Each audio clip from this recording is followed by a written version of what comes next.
Oui, bien sûr, vous allez me dire, bien sûr. Mais non, je pouvais pas venir avec mon propre pupitre.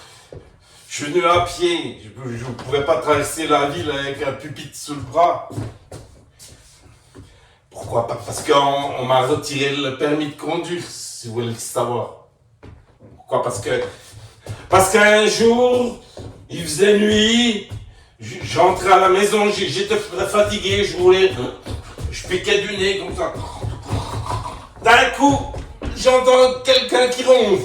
Bon, il y a quelqu'un qui ronfle dans mon auto, mais qui êtes-vous? Que faites-vous? Que faites-vous dans mon véhicule? Savez-vous que ceci n'est point un hôtel? Comment êtes-vous parvenu à pénétrer? Je m'arrête. Je regarde partout, sous les sièges, dans le coffre. Personne. C'est là que j'ai compris qu'en fait, c'était moi qui ronflais et je m'étais endormi au volant. Dis donc, j'ai de la chance. C'est les ronflements qui m'ont réveillé, sinon j'aurais pu avoir un accident. Le problème, c'est qu'il y avait un radar.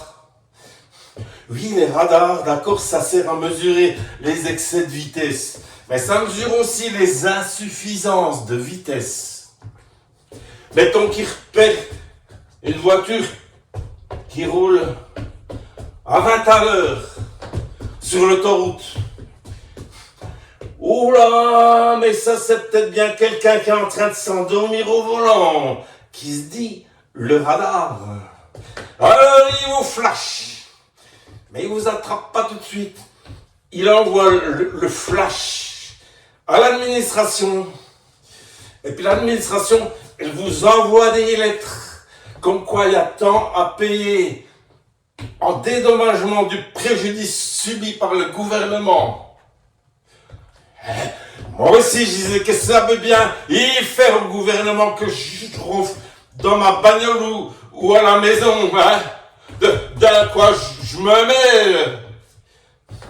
Mais il faut comprendre, le gouvernement, il est là pour faire respecter la loi.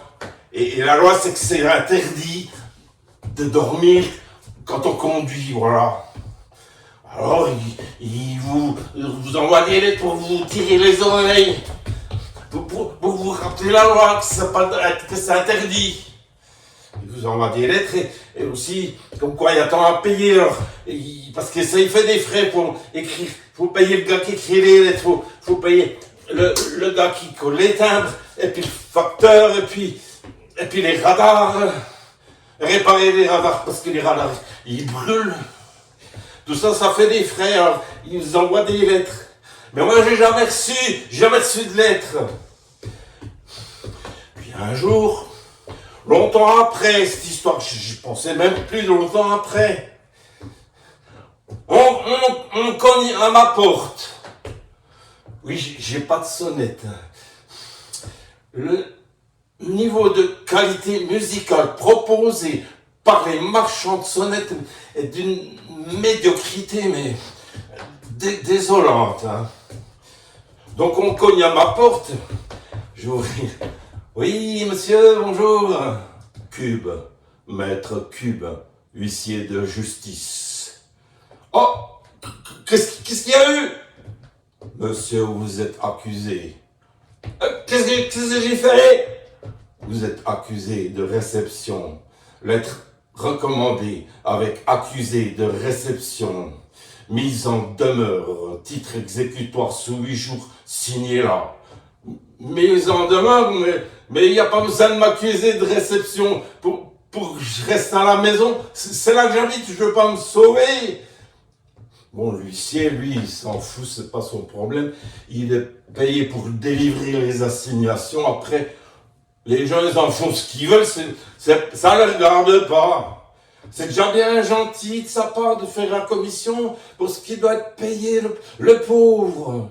J'ai un copain, un petit peu dans la même branche. À moto, il s'appelle. Hubert à moto. Mais qu'est-ce qu'il doit en livrer des repas à domicile tous les soirs pour gagner 4 sous? Alors bon, moi, Lucie, j'ai dit, bon, merci, au revoir, monsieur Ster. Puis j'ai glissé un billet de 5 pour la course. Mais comme il l'a mal pris. Cube, maître, cube. Et je ne mange pas de ce pain-là. Si encore j'allais donner du pain, j'ai bien pensé, il donnait une demi-baguette, que ce soit ça casse-croûte le long du chemin, mais après j'ai pensé c'est quand même mieux, un peu d'argent, puis ça se chasse ce qu'il veut, quoi. Mais il a mal pris. Bon, je rentre chez moi, j'ouvre la lettre. Monsieur,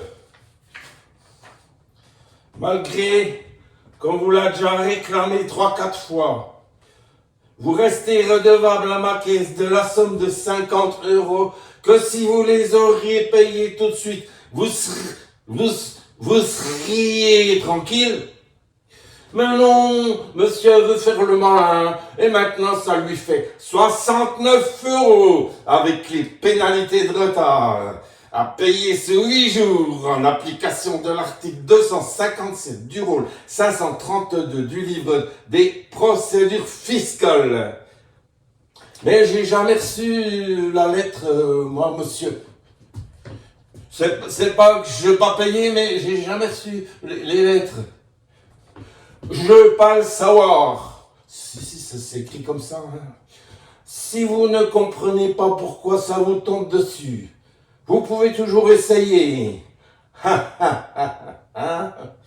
de contacter nos services au numéro indiqué au verso.